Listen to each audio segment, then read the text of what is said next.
बिस्मिल्लाहिर्रहमानिर्रहीम। हम कहते हैं हम बंदे तो खुदा के हैं, लेकिन पैरवी शैतान की कर जाते हैं। मैं भी जाने अनजाने में करते हैं, लेकिन ऐसा होता है। कुछ मिसालें लेते हैं समझने के लिए। अब शैतान ने जो पहले सबसे पहले अपनी तरफ वो बुराइयों की तरफ दावत देता है। तो कौम लूत वाला अमल ही देख लेते हैं कि उसने मर्दों के पास गया खूबसूरत बन के, तो उन्हें अपनी तरफ मर्दों को अपनी तरफ अट्रैक्ट किया, औरतों की तरफ भी इसी तरह वो खूबसूरत औरत बन के गया और उन्हें अपनी तरफ अट्रैक्ट किया।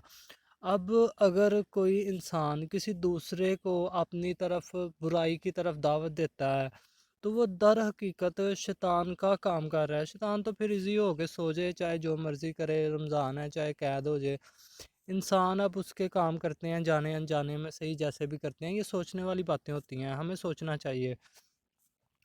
कुछ मिसालें और लेते हैं।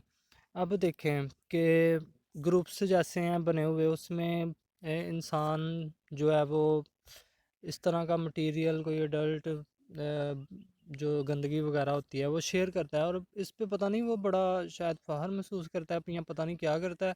लेकिन दर हकीकत जिस तरह कोई नेक बात, कोई अच्छी बात जो नेक होती है उसको शेयर किया जाए तो उसका अजर मिलता रहता है सदक़े जारिया की तरह। तो इसी तरह अगर बुराई को शेयर किया जाए, फैलाया जाए, तो वो जितने देखते हैं जितनी दूर तक जाती है, वो एक हिसाब का अजाब, सिलसिला अजाब बनता जाता है कि जो बाद तक भी कायम रहता है। तो इससे हमें खुद ही बचना है, हमें सिर्फ सोचने की ज़रूरत होती है, थोड़ा सा हमें सोचें इस चीज़ को और इससे हम बचें।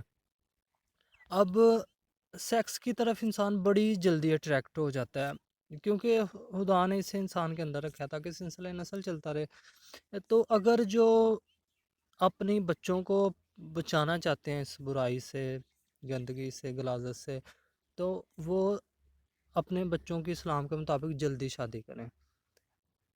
और जो यंगस्टर हैं वो अगर अपनी नस्लों को बचाना चाहते हैं, तो वो उनको चाहिए कि वो शादी के बगैर, अपनी ज़ौजा ज़वाज के बगैर सेक्स ना करें।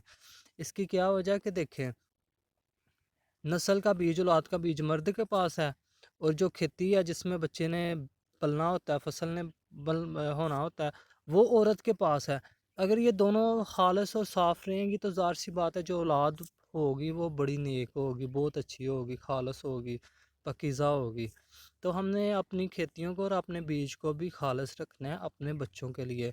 तो इंशाल्लाह अल्लाह रब्बुल इज़्ज़त हमें हर बुराई, बेहयाई, शैतान के शर से अपनी क़ुव्वत वाली पनाह में रखे, ईमान के उस लेवल के साथ कि जो अम्बिया, वलियों, पैगम्बरों का है, कि जिनकी दुआ को अल्लाह रब्बुल इज़्ज़त फ़ौरन कबूल फरमाते हैं। शुक्र अल्हम्दुलिल्लाह, आमीन या अल्लाह।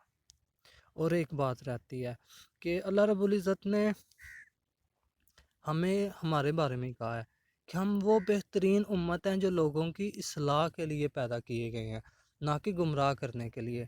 तो हमें खुद ही इन चीज़ों का थोड़ा सा ख्याल रखना होता है। इंसान भटक जाता है, लेकिन थोड़ा सा सोचना चाहिए। तो इंशाल्लाह अल्लाह रब्बुल इज़्ज़त हमें अपनी क़ुव्वत वाली पनाह में रखें। इंशाल्लाह, आमीन या अल्लाह। ठीक है, अल्लाह हाफ़िज़, अपना ख्याल रखें।